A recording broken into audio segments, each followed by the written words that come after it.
Boa noite, pessoal. Estamos aqui para mais um encontro online do curso Moda Lab+, do Instituto Ecotesse, uma ONG que há mais de 20 anos promove a moda sustentável, responsável e ética na cadeia produtiva. Nessa edição, contamos novamente com o apoio da PVH Foundation. Os encontros online fazem parte do curso de Moda e Empregabilidade, trazendo profissionais inspiradores de diversas áreas que compartilharão suas trajetórias, experiências, visão de mercado e principalmente os seus questionamentos sobre o futuro da moda. E hoje vamos receber a Júlia Lisa, formada em Publicidade e Propaganda, especializada em moda pela USP e FAAP. Atualmente atua como Relações Públicas para uma das maiores varejistas do país. É também colunista do Coletivo Fuzue e fundadora da Entre Linhas, projeto que propõe conversas e reflexões sobre moda, como comunicação, antropologia, cultura, sociologia e muito mais. Seja bem-vinda, Júlia. Obrigada, gente. Boa noite. Prazer para todo mundo. Estava falando para a Gil, estou muito feliz de estar aqui, muito honrada, então muito obrigada. Já fui convidada para falar em outras duas faculdades uma vez, mas eu estava conversando ali com outras pessoas, essa é a primeira vez que eu estou falando aqui sobre mim e sobre o meu projeto, então estou muito feliz, é um momento assim, muito importante para mim também. Então, bom, sou a Júlia Lisa, eu tenho 24 anos, e aí aqui hoje eu decidi, né, isso, eu sou Relações Públicas, mas tem esse meu projeto, e eu decidi trazer uma apresentação que falasse um pouquinho sobre tudo isso, minha trajetória e tal, mas principalmente sobre a complexidade da comunicação de moda, que eu acho que poucas pessoas falam sobre. Então, primeiramente, quem sou eu e qual a minha história com a moda, né? Eu sempre gostei de moda, sempre quis trabalhar com moda, só que uma faculdade de moda para mim seria muito cara, porque é muito caro, e eu acho que é muito focada também em design, que não é muito a minha pira, assim. Eu já fiz até um curso de costura uma vez, mas eu desisti no meio, porque não me pegou, assim, não era muito para mim. Então, eu decidi fazer publicidade porque eu achei que, estudando o que era publicidade, me daria mais oportunidades de trabalhar com, talvez, várias frentes diferentes, né? Porque a publicidade é isso, eu sou publicitária, mas eu sou relações públicas hoje. Então, você consegue transitar muito, assim, no meio da comunicação, sabe? E dentro da própria publicidade tem muitas frentes diferentes. Pode ser atendimento, planejamento, produção, tem muita coisa. Então, eu estava meio assim, não sei ainda o que eu quero fazer, mas sei que tem a ver com moda, então eu fui para a publicidade. E eu acho que foi uma escolha ótima. E aí eu comecei a estudar moda nesse tempo da faculdade por conta própria. Porque eu sempre quis trabalhar com isso, mas era isso, né? Estava fazendo faculdade, trabalhando com outras coisas, não tinha dinheiro para algum curso muito grande, assim, de moda. Comecei a estudar por conta própria. Eu entrei na faculdade em 2019. Logo em seguida veio a pandemia, e aí o boom do TikTok. E aí eu fiquei viciada, assim, no TikTok, como muita gente, e eu comecei a consumir muito conteúdo de moda dentro do TikTok. Só que, assim, eu via a galera, nesse momento que eu estava estudando sobre moda, eu pesquisava, e todo mundo que falava de moda de uma maneira... Ai, como se eu já soubesse o que era tudo, como se eu soubesse o que é a Dior e qual é a história da Dior, como se eu soubesse o que é o haute couture, né, que é a alta costura, o que é o prêt-à-porter, o que é o fast fashion. Tipo, gente, eu não sabia, eu estava começando, eu queria alguém que me ensinasse e não tinha ninguém que falasse sobre isso dessa maneira. E aí eu decidi começar a criar conteúdo de moda eu mesma, pensando em ensinar essas pessoas o que era um gancho para mim estudar também, porque aí eu estudava para passar esse conhecimento. Então, eu comecei a criar uns quadros, tipo, termos que eu preciso saber, se eu quero começar a trabalhar com moda, ou se eu quero começar a estudar moda, o que é isso, né? Trazer a história dessas marcas, a Vogue, a Elle, esses veículos falam, mas eu não sei o que é, não sei nada. Então, eu comecei a pesquisar, entender e fazer esses conteúdos. E era muito legal, porque eu tinha um feedback, assim, não pensem que eu sou grande nem nada, tá? Eu tenho uns 6 mil seguidores, assim, mas tinha uma comunidade legal. Eu dei uma parada nos vídeos, mas a galera, tipo, cara, eu adoro ver você ensinando, tipo, fala mais, fala pra gente. E eu era novinha também, eu tinha 19 anos, então era, assim, bem loucura. É mais nova, né? Porque você é super nova. Eu ainda sou muito nova. E aí, enfim, e aí eu falo que teve 2 momentos, assim, para mim, muito transformadores da minha trajetória na moda, né?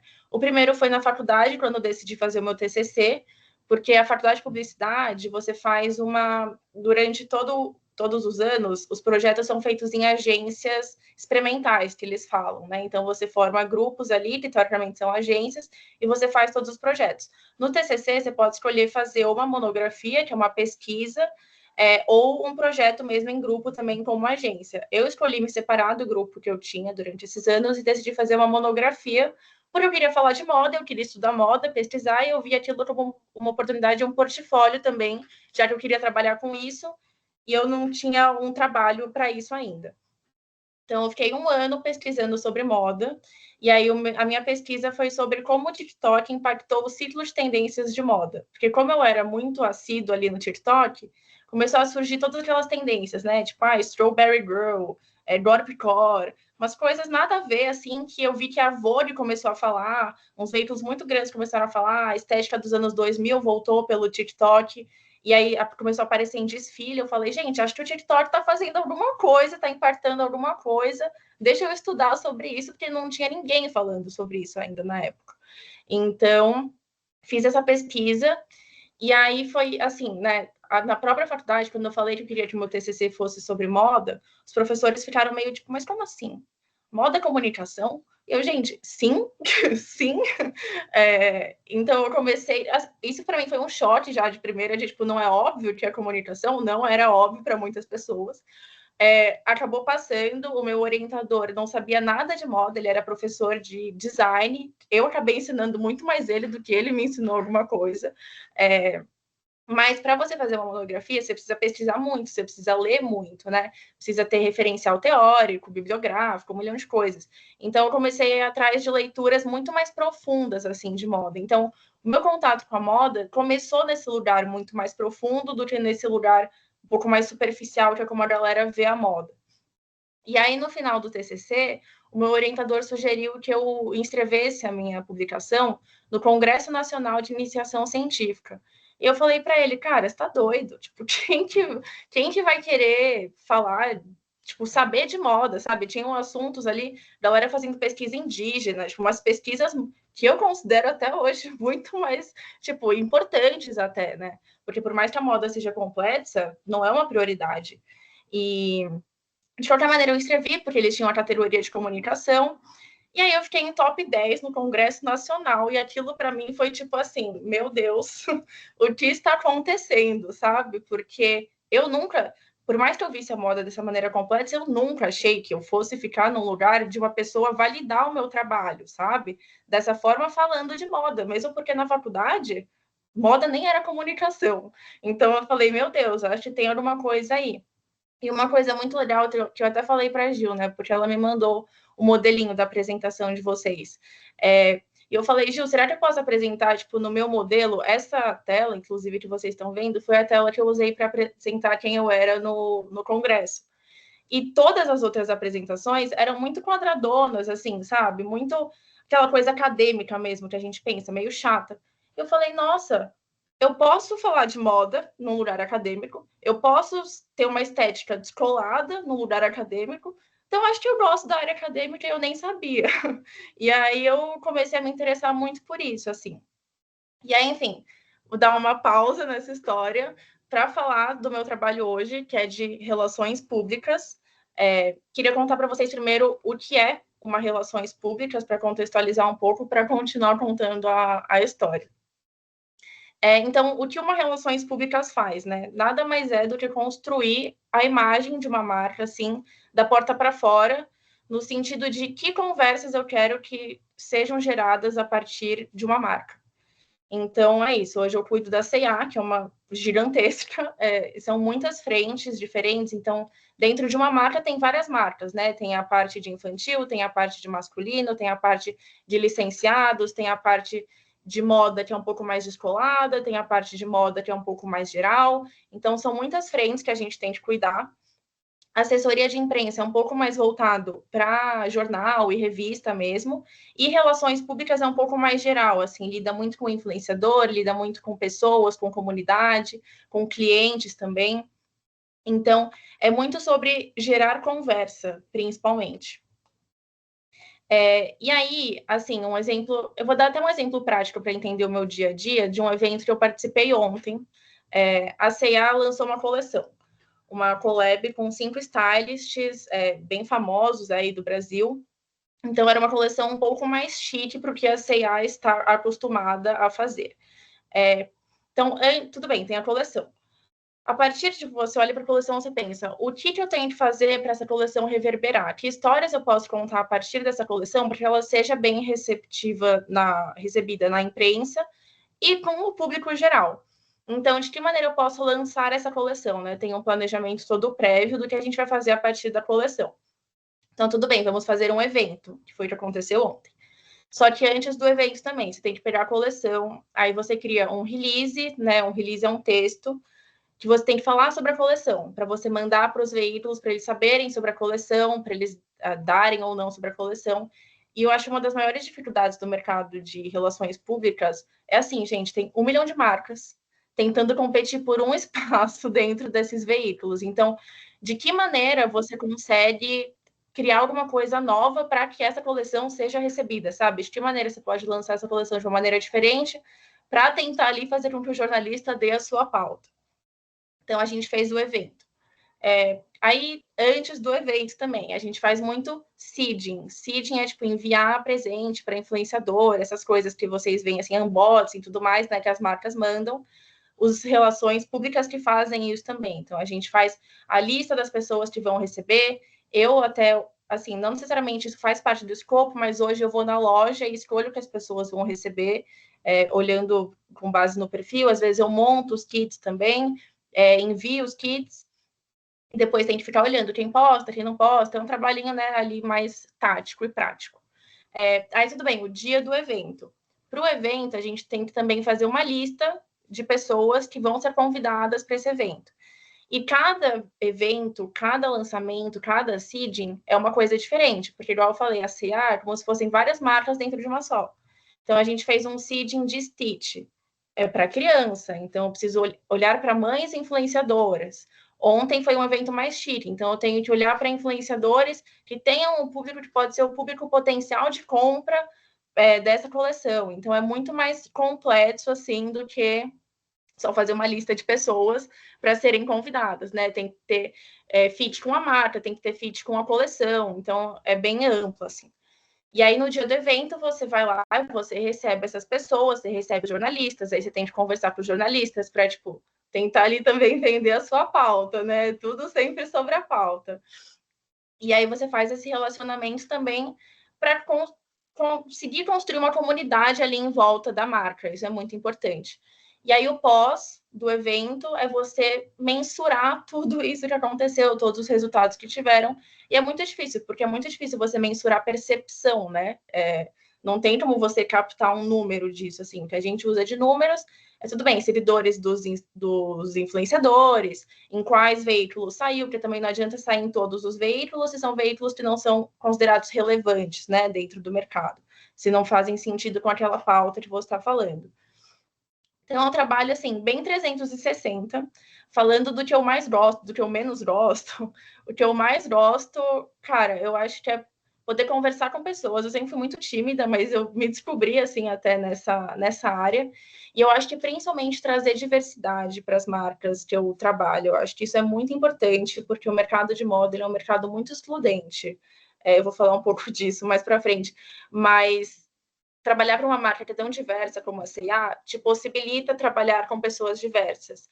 E, assim, você ter contato com pessoas legais, porque tem muita gente que é nariz em pé, a gente sabe, influenciador, e eu não chamo esse tipo de galera, não contem comigo para isso, porque eu acho que não são pessoas que agregam, sabe? Eu gosto de trazer pessoas diversas, plurais, que querem falar sobre isso, que estão interessadas e que aquilo vai ser bom para a própria carreira delas também, sabe? E não só para C&A. Então, eu acho que o que eu mais gosto é de poder impulsionar pessoas e ter esse pensamento estratégico, assim, também, que eu acho que isso é legal, sabe? Pensar para além de só uma coleção muito comercial. Porque a coleção pela coleção, né? Tudo bem, mas, tipo assim, o que dá para você fazer a partir disso? Que comportamento de consumo está tendo que eu posso linkar com essa coleção? Então, ter esse olhar, assim, é uma coisa que eu gosto muito.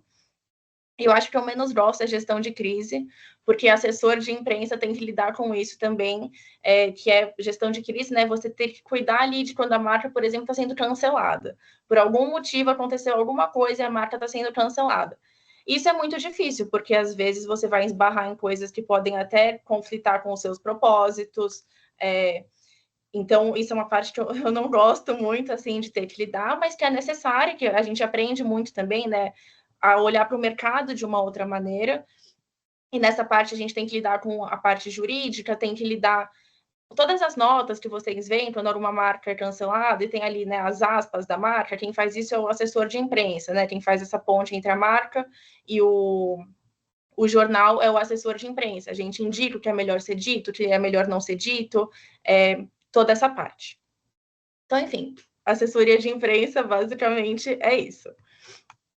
Voltando para a minha história, da minha trajetória profissional, eu comecei a trabalhar com moda, estava na faculdade ainda, foram nos últimos 2 anos, e eu comecei a trabalhar numa fornecedora de tecidos, eu entrei como designer, foi a minha primeira oportunidade, assim, que apareceu de moda, eu peguei, eu não sou designer, eu não sou boa com designer, eu não sabia mexer em Illustrator, mas eu falei que eu sabia, e eu falei, eu vou conseguir essa vaga, e foi isso, e eu consegui a vaga. Depois que eu estava dentro, eu consegui migrar para o marketing mesmo, porque viram que eu tinha interesse em outras áreas. Então, eu sempre falo, qualquer oportunidade é uma ótima oportunidade, sabe? Quando você está dentro dos lugares, é muito mais fácil você se movimentar lá dentro.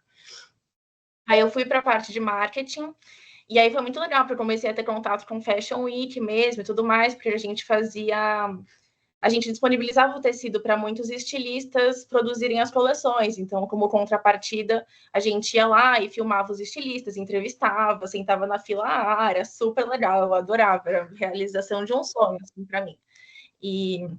Só que lá não tinha muita possibilidade de crescimento para mim. E aí eu acabei entrando realmente no mercado de relações públicas, quando eu fui para uma mega agência especializada em moda, assim. E esse foi o meu segundo momento marcante, assim, na minha carreira de crise, e que tudo mudou e que, assim, explodiu a minha cabeça. Porque, cara, eu entrei nessa agência, eu não tinha experiência. Eu lembro até hoje, eu estava na fornecedora de tecidos ainda, eu descobri que eu tinha conseguido emprego nesse lugar. Eu estava com meu fone no ônibus, ouvindo a trilha sonora do Diabo Veste Prada, falando, cara, esse é meu momento, eu vou viver o meu sonho, tipo, vamos lá e tal. E aí eu cheguei na agência e não era nada do que eu imaginava. Tipo assim, meu mundo explodiu. Eu falei, meu Deus, era isso? Tipo, era isso que eu queria? Porque o que acontece? A agência é super renomada, super legal e tudo mais. E eu falo que tem duas pessoas, assim, da moda. Uma que é a pessoa um pouco mais teórica, que sou eu, e tem a pessoa que gosta um pouco mais do glamour e tudo mais, né? Que é esse status, que é o que a gente vê da moda nos filmes e nesses grandes eventos e tudo mais, porque realmente a moda é um objeto de desejo. Se não tiver moda, não existe. Se não tiver desejo, não existe moda. Ponto. Então tem muita gente que se deixa levar por esse universo. E nessa agência eu tive contato com muitas pessoas, assim.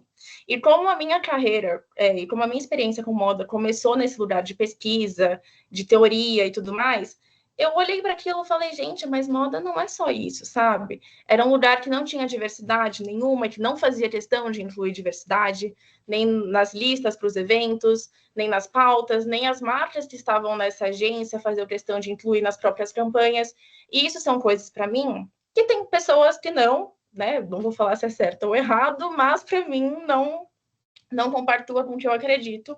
E eu comecei a ficar meio surtada. E lá na agência, assim, papos de ai, magreza extrema eram super normais, tudo isso. Então era um ambiente muito desconexo com tudo que eu sempre imaginei que eu fosse poder trabalhar na moda, que era esse lugar completo com esse glamour também. Achei que eu pudesse ter os dois. E aí eu fiquei muito mal mesmo, assim, eu repensei tudo. Eu falei, cara, será que é isso que eu quero para minha vida? Tipo, eu esperei todos esses anos e é isso, tipo, moda é isso, mas moda para mim não é só isso, sabe? E aí eu comecei a pensar muito, eu engordei 7 quilos em 3 meses, tipo assim, foi um momento bem tenso mesmo para mim. E aí eu decidi pedir demissão, obviamente eu arranjei outro emprego, porque eu não poderia ficar desempregada, mas eu decidi sair daquele lugar porque era isso, eram coleções o tempo inteiro tentando vender as pautas para jornalista, que era, mudou uma cor da pedra do colar, o jornalista tem que dar, o jornalista tem que dar, o jornalista tem que dar. Eu falava, gente, o mundo tá acabando, tipo, parem, sabe? E aí eu saí de lá, fui para uma outra agência que eu não atendia só moda, porque eu também decidi dar um tempo. Tinham clientes de moda, mas eu atendia gastronomia também, participei de um projeto legal social do Magalu. Então foi um tempo de respiro, assim, para mim também entender para onde eu ia, se era moda mesmo que eu queria. E eu comecei a fazer essas duas pós que eu falei, e a da USP para mim foi muito importante, porque a USP tem um olhar, né, muito antropológico, social, realmente, não tem esse lugar muito do glamour, né? Por exemplo, as aulas de styling que eu tinha, uma galera chegou achando que a professora ia ensinar como fazer o styling de uma roupa. E não, ela chegou mostrando um videoclipe e analisando todas as cores e coisas daquele videoclipe, o que aquele videoclipe queria dizer. Eu falei, gente, é isso que eu gosto, é isso que eu quero. Que é essa coisa mais complexa. E aí o meu TCC, inclusive, foi a Entre Linhas, que eu já vou falar. E aí, depois disso, eu vim para a C&A, que é onde eu estou hoje, e contextualizei todo o meu trabalho para vocês. Então, falando sobre a Entre Linhas, né? Tem uma frase que eu gosto muito, que é de um livro que, inclusive, eu indico para todos vocês. É uma leitura muito complexa, que, assim, tem gente que até quem é da moda mesmo não consegue ler esse livro inteiro, é muito difícil, então eu recomendo para vocês terem guardados para um momento que faça sentido vocês lerem. Mas é um livro muito bom, é tipo assim, todo mundo que fala um livro de moda é esse. Esse cara é top. Ele tem essa frase que é: celebrada no museu, a moda é relegada à antecâmara das preocupações intelectuais reais. Está por toda parte, na rua, na indústria, na mídia, e quase não aparece no questionamento teórico das cabeças pensantes. Ou seja, a moda está na nossa vida o tempo inteiro. Eu estou vestindo uma blusa, eu já estou inserida no sistema de moda, porque a blusa faz parte do sistema de moda. Todo mundo, de alguma maneira, é impactado pela moda. Só que ninguém para pensar sobre ela. Tá todo mundo dentro desse sistema e ninguém pensa sobre ela. Por quê? Né? Isso. Todo mundo acha que a moda é superficial. E aí, nessa agência, eu entendi o porquê. Porque é só venda, venda, venda, venda. E ninguém fala sobre a complexidade da moda. Então, é por isso que ela é vista desse jeito. E aí, esse livro, né? Esse autor, ele questiona muito isso. Ele fala sobre todo o sistema da moda, como a moda funciona. Então, é muito bom. E aí, eu acho que essa frase resume muito, assim, o motivo de eu ter criado a Entre Linhas. Porque é isso, ninguém pensa sobre moda. E eu quero fazer com que as pessoas pensem sobre moda. Então, o porquê eu decidi criar a Entre Linhas, né? Eu já falei um pouco sobre, mas, primeiro, esse foco excessivo no comercial do mercado, o incentivo ao consumo desenfreado, porque é isso, o mundo está acabando, gente, sustentabilidade, assim, a gente precisa falar sobre isso, né? Chega de querer vender o tempo inteiro, vamos tentar ser um pouco mais consciente, falar de moda, a moda vai continuar existindo, mas vamos falar de moda de outras formas, não precisa ser só sobre venda. Falta de profundidade crítica nesses veículos, porque é isso, quando eu entrei para o mundo da assessoria de imprensa, eu vi também que a culpa não era só das agências, mas das próprias revistas de moda e veículos que não falam sobre moda de uma maneira profunda e complexa e explicam sobre a moda e trazem outros assuntos. Eles só falam principalmente sobre desfiles, sobre coisas assim, sobre venda, venda, venda também. E eu queria trazer esses conteúdos mais informativos, porque hoje em dia são pouco informativos, né, e nada educacionais, assim, é isso. São poucos livros, inclusive, que existem no mundo inteiro, não só no Brasil, que falam sobre moda dessa maneira mais complexa. É muito difícil. São poucos atores, por isso que os que têm são muito conhecidos, porque são os únicos que têm. E aí aqui eu trouxe essa tela também, eu apresentei no meu TCC para defender a Entre Linhas, que são recortes de manchetes dos principais veículos de moda, então Vogue, Glamour, Elle, que são os principais assuntos que esses veículos falam. Então, 7 sapatos, 7 tendências, 7 bolsas, 7 isso, 7 aquilo, tipo assim, o tempo inteiro você tem uma coisa nova para comprar, o tempo inteiro você está ali tendo que ter algum desses sapatos para ficar na nova tendência que acabou de surgir há 5 minutos atrás. Então, muita coisa de celebridade também usando, sei lá quem usou transparência em não sei aonde. Tipo, gente, é por isso que as pessoas acham que moda é superficial, porque você entra numa Vogue, que é para ser a referência amor de moda, e você só encontra isso, você vai achar que moda é isso, entendeu? Cadê as pessoas falando do que é moda de verdade? E aí a minha solução foi criar essa revista que dialoga sobre moda como um calendoscópio, mirando tanto nos espectros de cultura, comportamento, antropologia, sociologia e comunicação. Eu resumo, né, a Entre Linhas nisso, é um resgate à moda dessa maneira, né, a moda como esse calendoscópio de coisas super diversas, porque ela pode ser muitas coisas, ela não é e está longe de ser uma coisa só. E aí a minha visão para esse projeto também é principalmente ser um material de referência, assim. Eu quero muito resgatar aquilo que eu fazia no meu TikTok, aí ensinando pessoas e tal. Eu quero que exista um material, eu quero que ela seja física, né? Hoje em dia eu ainda não tenho dinheiro para isso, mas eu quero que ela seja física mesmo, para ser disponibilizada em faculdade, em alguma coisa nesse sentido. Isso é uma coisa muito bonita, porque eu quero também que pessoas que acham que moda não tem nada a ver com eles, mas que gostam, por exemplo, de antropologia e de cultura, que se interessem por moda, porque moda também é isso. E aí aqui, né, o principal é isso, o objetivo é gerar reflexão, é tirar a moda, principalmente desse universo mágico, e trazê-la para o real, porque a moda não é só glamour. Tanto que todo mundo que trabalha com moda fala que o backstage é sempre caótico, feio, complexo, porque da porta para fora é aquilo que eu falei, é desejo, mas da porta para dentro está longe de ser isso. Então, trabalhar a moda como objeto de análise também, né? Parar para olhar a moda com calma, olhar profundamente, olhar o que aquela roupa pode dizer sobre alguém, mas não necessariamente só sobre a roupa. Todas as minhas experiências, assim, em Fashion Week, eu sempre falo que são experiências antropológicas para mim. Porque muita galera tem o sonho de ir, e esse era o meu sonho também, né? Chegar lá e dar close e tal, não sei o quê. E quando a São Paulo Fashion Week abriu para a galera, para o público geral, né, comprando ingresso, poder ir, eu achei muito engraçado, porque tinha gente tinha gente que ia tipo, com um vestido de gala e um salto dessa altura, e você fala, gente, como as pessoas imaginam que é uma semana de moda? E aí você vê pela maneira como as pessoas vão vestidas, sabe? O que eu mais gosto nas semanas de moda é olhar as pessoas e não as passarelas, porque eu acho que as pessoas falam muito mais sobre o sistema da moda do que o que é apresentado, assim. É porque as pessoas colocam a moda no pedestal e acham que você estar inserido nesse universo te dá um status que, no final, gente, é uma grande encenação, é tudo uma grande encenação. Obviamente, é legal ter essas experiências, não vou falar que eu não gosto de ir em Fashion Week, eu adoro, acho super legal, mas eu gosto de tendo esse olhar, eu acho que esse olhar é o que diferencia a maioria, assim, dos profissionais no geral, né? Até pensando nas agências que eu passei, essas duas últimas, o que fez com que eu fosse contratada foi justamente não ter medo de falar que eu achava que a moda era muito comercial e que eu achava que precisava ser feita alguma coisa diferente. E eu tinha muito medo de falar isso, porque na primeira agência eu fui julgada por pensar desse jeito. E foi que me conseguiu o meu emprego das duas últimas vezes, sabe?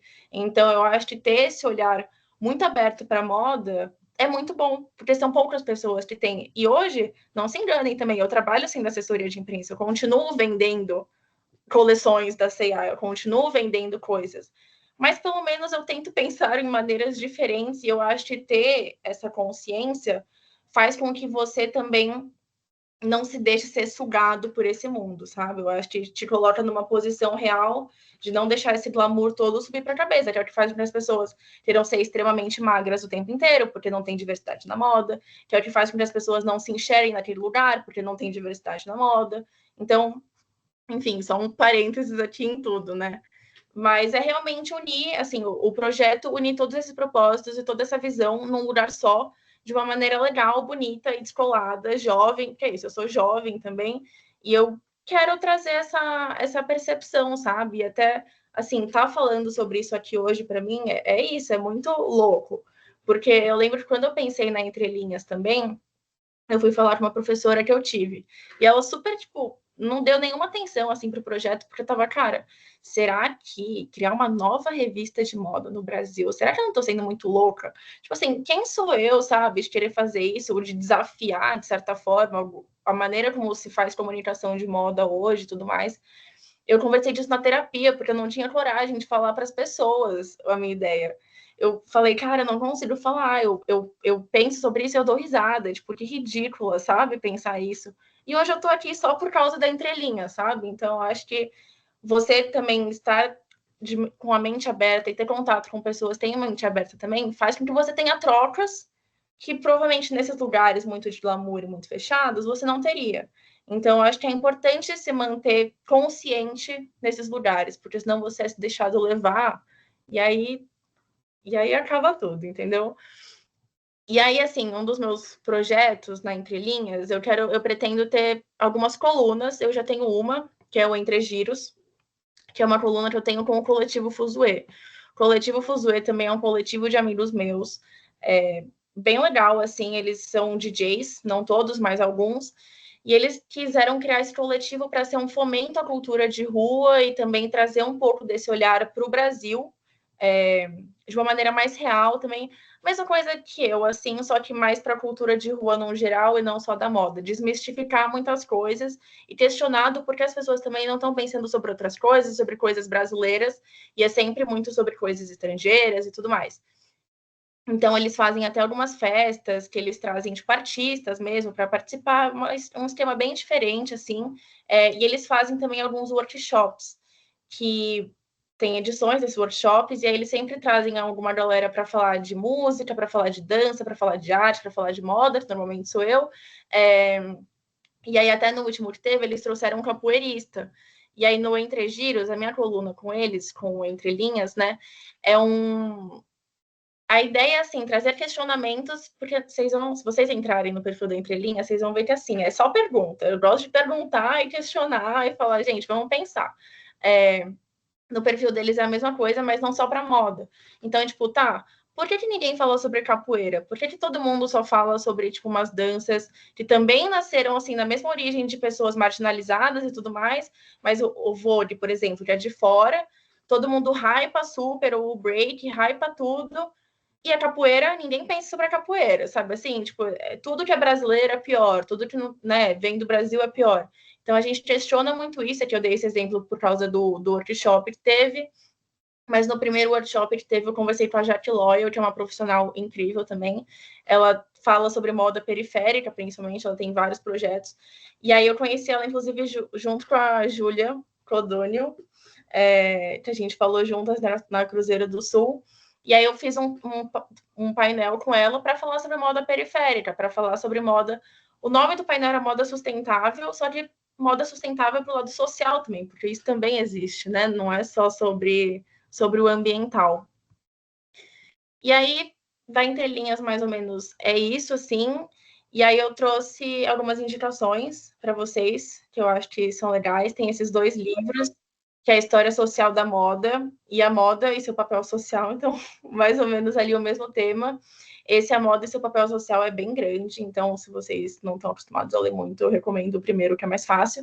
Mas os 2 são muito bons, trazem essa... Os 2 são do Senac, trazem essa um pouco mente aberta, assim, para a moda além do glamour. Trouxe o Jorge Greenberg, que é um profissional que eu admiro muito, assim, ele já está no mercado há muito tempo, já participou, já trabalhou em vários lugares muito legais, com pesquisa de tendência, ele é bem desse lado do comportamento, ele tem um quadro que é o 3 Minutos de Moda, que ele fala sobre moda em uns vídeos, e sempre questionando também, fazendo as pessoas pensarem. Tem um podcast que é de 2 influenciadoras que eu gosto muito, que é a Bia e a Vitória. É um podcast também, que acho que o último episódio delas questiona, inclusive, sobre os seedings, sobre esse unboxing, sobre esse ritual de consumo também, que isso também incentiva as pessoas terem ou não a consumirem, é um podcast muito legal.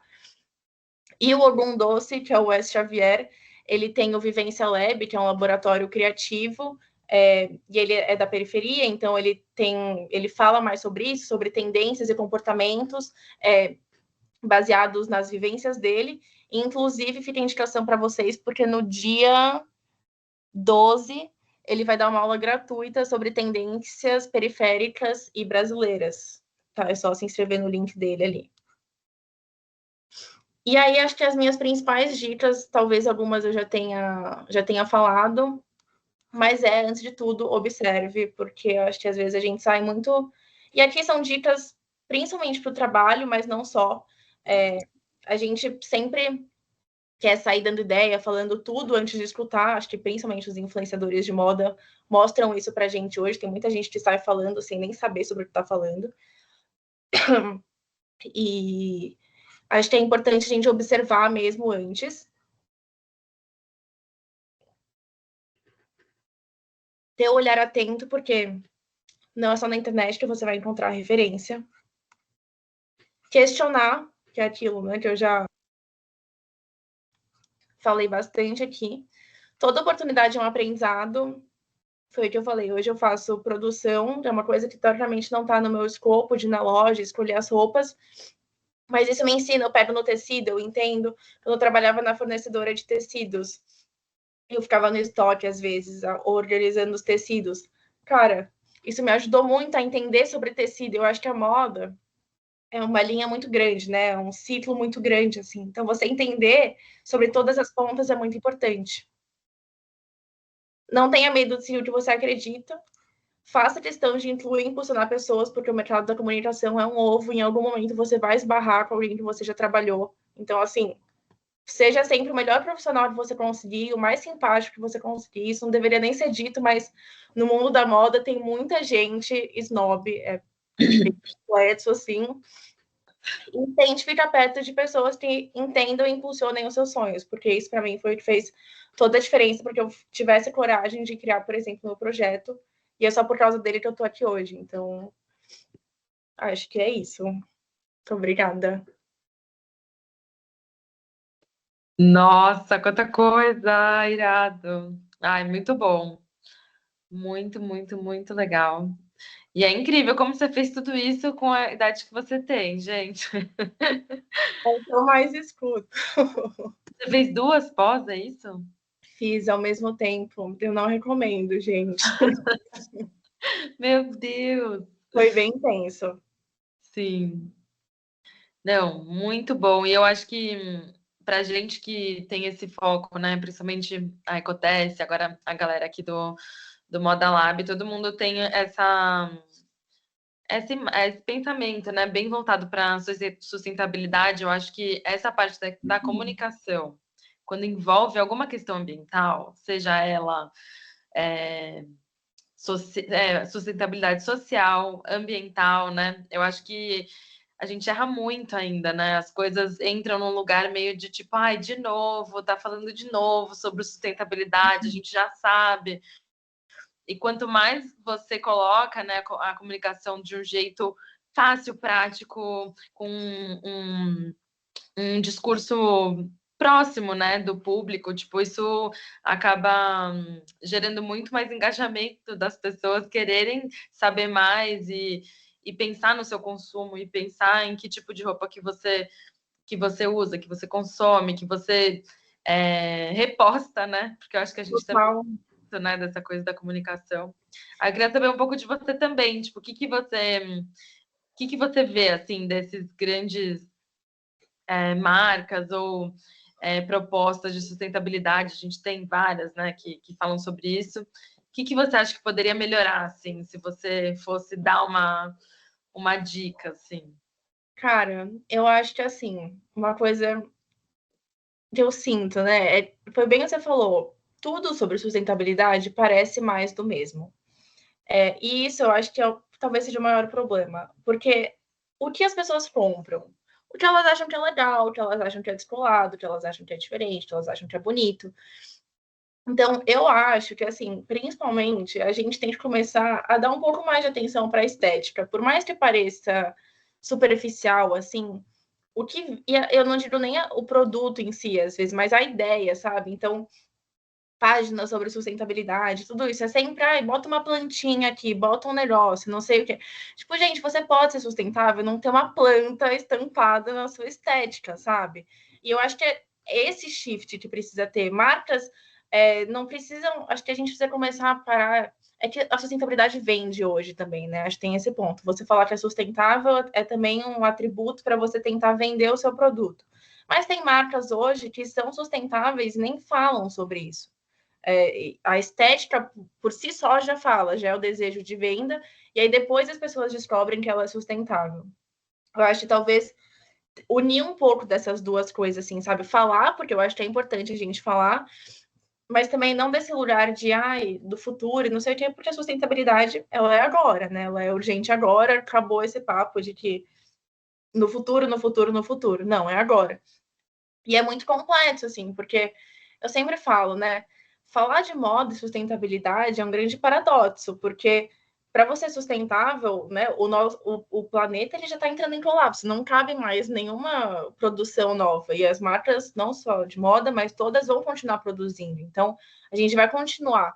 Eu acho que é importante a gente começar a conscientizar e dessa forma um pouco mais diferenciada, descolada e não básica, sabe? Mas tentar achar atributos que façam com que as pessoas tenham desejo mesmo dentro da sustentabilidade. Porque hoje em dia não tem isso, assim, né? E eu sinto que isso é o que mais falta, porque eu vejo as marcas hoje fazendo coisas sustentáveis e para mim é tudo mais do mesmo. É sempre uma camiseta branca, verde, azul, e é isso, assim, esse é meu produto sustentável. Aí de resto eu tenho todas as coisas muito diferenciadas, muito mais legais. Por que que eu vou lá comprar o produto sustentável? É só para falar que tem, sabe? Então eu acho que tem que também começar a ter esse olhar de focar se você vai produzir, pega esse produto, não seja fácil, né? Porque a gente sabe que uma indústria é muito difícil e tornar algum produto sustentável é muito difícil. Mas eu acho que ter esse olhar já ajuda muito. E até assim, né, falando de trabalho também e tudo mais, tipo, cara, antes, quando eu recebi a proposta de trabalhar na C&A, eu fiquei muito na dúvida, porque eu falei, meu Deus, fast fashion, gente, eu sou aqui, né, militante, tipo, será que eu não vou surtar também? Porque isso pega muito no meu propósito mesmo, é isso, né? Eu saí daquele emprego porque eu não conseguia lidar com aquilo. E aí até a Júlia Codonho me falou uma frase que ficou muito na minha cabeça até hoje, porque eu conversei com ela, né, antes de entrar. Ela falou, cara, alguém tem que assumir essa posição, tipo, essa cadeira. Ainda bem que é você, sabe? Isso me pegou muito, assim, porque eu acho que nem sempre a gente vai conseguir trabalhar mudando o mundo, porque isso é uma coisa que eu tenho muito desejo de fazer. Mas eu acho que é importante ter pessoas que pelo menos tenham consciência ocupando esse lugar, sabe? Porque poderia ser uma pessoa falando da C&A e uma pessoa que só quer vender também, vamos lá, vamos não sei o quê, sabe? E eu, às vezes, até mesmo trago para o cliente isso. Talvez isso seja muito comercial, você não acha, né? Obviamente, eu não posso chegar barrando, mas a gente traz essa percepção para dentro. E a C&A tem me surpreendido muito, assim, porque por mais que seja uma fast fashion também, é um lugar que eles se importam, sabe? Tipo assim, eu tenho contato com a galera que tá. Eu tenho contato com o time institucional também, e é muito legal olhar de dentro e ver que realmente é uma marca que pelo menos está ali se importando minimamente do que eles podem fazer para tentar de alguma maneira mudar. Tipo assim, vai continuar produzindo horrores, entendeu? Não tem o que fazer. Mas pelo menos você consegue conversar sobre isso, eu acho que já é um primeiro passo também, estando dentro de algum lugar. É importante com que a conversa seja iniciada e comecem os questionamentos, sabe? Porque é muito difícil mudar toda uma empresa e tudo mais, mas você ter a consciência e poder conversar sobre isso, entender a importância disso, saber que as pessoas entendem a importância disso, eu acho que já faz muita diferença e dá acalma um pouco assim o coração no sentido de da gente saber que existem muitas empresas que não estão nem aí para nada. E né, o greenwashing tá aí também, gente. Então, tem muito isso, mas eu acho que esses dois pontos, assim. Maravilha, muito, muito boa resposta. Tem uma pergunta aqui no chat da Emanuele. Júlia, como foi falado sobre a moda além da venda e tudo mais, como ter uma forma de contar histórias, provocar reflexões e gerar mudanças reais para além do que é vendido nas vitrines? Principalmente agora trabalhando com uma marca que visa tanto a vitrine em si. Cara, é um desafio. Porque é isso, no final, querendo ou não, é muito sobre o produto, né? Porque no final as marcas querem vender. Mas eu acho que principalmente, assim, tem muito essa questão de construção de comunidade, está muito em alta hoje em dia, né? Esse assunto, assim, essa pauta. Eu acho que isso é um gancho que eu entendo o hype, gosto do hype nesse ponto, porque eu acho que faz sentido ter o hype. As marcas hoje cada vez mais se comportam como pessoas mesmo, né? A gente assumiu essa personalidade para conseguir se conectar com o público. E eu acho que o que mais faz sentido dentro disso e desse contar de histórias é justamente através de ativações e comunicação com o público sem necessariamente que precise ter um produto envolvido, sabe? Então, eu acho que se conectar com o seu cliente de alguma forma, ou se conectar com alguma história, impulsionar algum designer, por exemplo. Então, eu acho que, tá, já que eu vou produzir uma coleção? Por que que eu não pego um artista que está começando? Por que que eu não pego uma pessoa que eu possa impulsionar de alguma outra forma para conseguir criar essas histórias que sejam relevantes e que impulsionem também pessoas e que não seja só sobre o produto? Então, tem muita marca também fazendo, sei lá, clube do livro e tudo mais, que eu acho que são espaços que você consegue reunir pessoas, consegue gerar conversa, e não necessariamente vocês estão ali falando sobre a venda, né? Aquilo, obviamente, faz com que você se conecte com a marca e acabe, querendo ou não, priorizando a marca na hora que você for comprar um produto, mas não necessariamente aquele vai ser um momento de compra. Então, eu acho que todas essas experiências, assim, até o evento que teve ontem, da C&A, que foi na Pinacoteca, foi um evento que não tinha nenhuma peça à venda.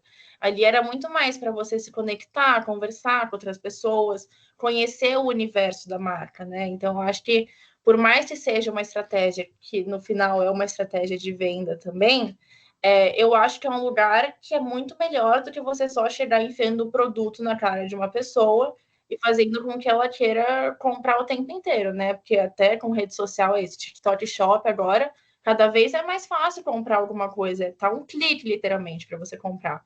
Então, acho que fazer com que as marcas parem um pouco e proponham outras coisas, proponham experiências mesmo, faz com que as próprias pessoas pensem muito sobre isso, né? Eu falei do Clube do Livro, eu já atendi uma marca numa outra agência que eu trabalhei, e a gente propôs um Clube do Livro sobre... Cara, era o mês da mulher, era uma autora super famosa, que agora, obviamente, eu esqueci o nome, e a gente fez um clube do livro sobre essa pessoa, essa autora, e foi super legal, porque, assim, em nenhum momento foi falado sobre a coleção ou sobre o produto, e eram ali mulheres conversando, sabe, sobre uma leitura. Tipo, gente, quando que a gente faz isso no nosso dia a dia? A gente não faz. Então, eu acho que esses momentos, assim, funcionam muito nesses lugares, e querendo ou não, pensando em pauta depois para a imprensa e tudo mais, você está dentro desse comportamento de consumo e tudo mais. Então, isso também, né, faz com que talvez um veículo de marketing esteja trabalhando numa pauta nesse sentido e você possa entrar como exemplo, ou você pode sugerir o comportamento de tendência para o veículo e falar, olha, e a minha marca fez isso, inclusive, tipo, você não quer criar uma pauta sobre isso. Então, tem que saber meio que jogar o jogo também da imprensa. Super, maravilhoso. E uma coisa que eu lembrei enquanto estava apresentando as suas referências, né, os livros que você apresentou ali para o pessoal. Eu fiz pós também, né? Terminei a minha pós no começo do ano e é isso, né? Quando a gente estuda, né? Tipo, faz uma formação, tudo. Quando você vai ver a bibliografia da formação, normalmente é um cara branco que escreveu aquele livro, que não é brasileiro, e a gente pega isso assim como a referência de estudo, né? Então, tipo, nós brasileiros, né, em vários lugares, eu acho que do mundo, né, quando você vai falar sobre moda, estudar sobre moda e comportamento, você vai estudar uma pessoa que não tem a referência, a cultura que Exato. a gente tem, né, a nossa cultura social aqui brasileira, né? Então, quando você fala, né, quando você apresenta seu trabalho, tipo, sendo uma mulher super jovem, pensando em antropologia, pensando moda, pensando comunicação e querendo falar sobre isso, isso também é muito potente, né? De Sim. você trazer. Isso, né? Nós, profissionais de moda, também temos a nossa opinião, também pensamos e conseguimos juntar essas ideias para ser repassadas aqui, né? Agora, Exato. todo mundo está em formação, né? Esse grupo. E é muito importante pensar nisso, né? De realmente colocar outras ideias, né? Que são tão importantes quanto o que a gente está vivendo hoje aqui no Brasil, né? Essa Sim. ideia de estar sempre como referência, os nossos livros de referência serem estrangeiros, né? Eu acho que é muito complicado, né? Desde da nossa formação de história na escola até a nossa faculdade, a nossa formação, né? Exato, e cara, eu acho isso, assim, é isso, um dos meus principais objetivos também desde o TCC é incentivar a pesquisa de moda e acadêmica, assim, nesse sentido, porque eu quero que jovens como eu também tenham esse olhar, sabe? Porque é um lugar tão distante, às vezes, que a gente pensa, ai, é uma linguagem difícil, é uma coisa chata, tipo, né? Porque tem esse lugar de, ai, tudo muito formal, não sei o quê, e eu vi que não, e foi isso que me encantou, assim, e eu acho que justamente por o brasileiro ter muito essa síndrome de vira-lata, né, tem esse ponto, e tem também porque a gente realmente não tem muitos autores brasileiros falando sobre isso. A gente precisa que isso seja incentivado e que isso seja falado, e aí entra de novo nesse lugar da estética. Eu sempre prezo muito pela estética porque eu acho que isso chama a atenção das pessoas. Então, fazer uma coisa bonita, diferenciada, faz com que as pessoas tenham um interesse, sabe? Falam, nossa, deixa eu ver o que é isso, assim, né? E aí você entrar cada vez nesse universo é muito potente, porque realmente não tem muitas pessoas. E na pós, eu não era todo mundo assim também que queria seguir para esse lado acadêmico, eram poucos e tinham muito. Eu fiz online, né? Então tinha gente do Brasil inteiro. E a maioria eram pessoas que queriam ser estilistas, porque a gente pensa em moda, a gente também pensa sempre em roupa ali no produto final. Então é sempre a galera querendo ter uma marca, querendo ter alguma coisa. São poucas pessoas querendo realmente trazer esses questionamentos, assim. E até é triste não ter tanta referência bibliográfica de moda. São poucas coisas. E a própria história da moda no Brasil, ela é muito desconhecida. Tipo assim, não tem... Na internet, você não acha tudo sobre... Pensando até em Fashion Week. Tipo, tem uma parte... Chega, assim, você não acha dados desde quando a Fashion Week começou aqui no Brasil. Tem uma ex-jornalista de moda, que é a Olivia Melchior, que ela é uma pessoa muito top, assim, da moda, ela tem conhecimento, e ela estava pensando também, estava com um projeto que é de criar uma pesquisa de moda que pesquise realmente a história da moda no Brasil, porque não existe a história da moda no Brasil, entendeu? Quando a gente fala de moda, a gente fala de moda fora. Por quê? Porque na Europa, por exemplo, sempre foi muito valorizada a moda, ela é vista como um patrimônio cultural na França. Tipo assim, aqui tá longe de ser alguma coisa. Obviamente, porque os problemas sempre foram diferentes na colonização, enfim, tudo mais, a gente entende. Mas existe uma moda nossa, existe uma história daqui. E tudo que a gente estuda é a moda de fora. E isso me incomoda muito também, sabe? Do porquê que a gente só fala de moda, quando a gente fala de Dior, de Chanel e dessas, tipo, grandes casas, assim, né? A moda, gente, e os designers novos, os designers brasileiros, a galera tá fazendo coisa diferente, isso também faz parte da história da moda, sabe? Por que que sempre cai nesse lugar? Por que que pra eu ser uma pessoa que gosta de moda, eu tenho que ter uma bolsa da Chanel, eu tenho que falar da Chanel, se eu falo sobre moda nacional, eu não sou tão descolada assim, eu não falo sobre moda na totalidade.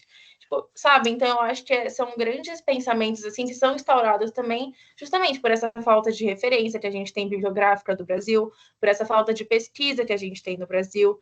Então, eu acho que eu gosto muito de falar sobre isso porque evidencia o quão problemático assim também é o sistema, não só educacional de moda no Brasil, mas todo o sistema de moda aqui, porque é realmente visto com outros olhos, e por mais que é isso, né? O Brasil tenha problemas muito maiores que merecem ser discutidos do que a moda em si.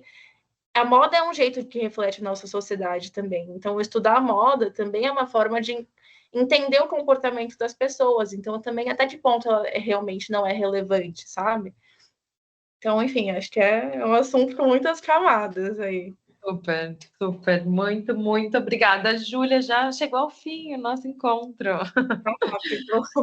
Ai, queria te agradecer aí todas as informações, toda a partilha, a generosidade. Foi muito legal te ouvir.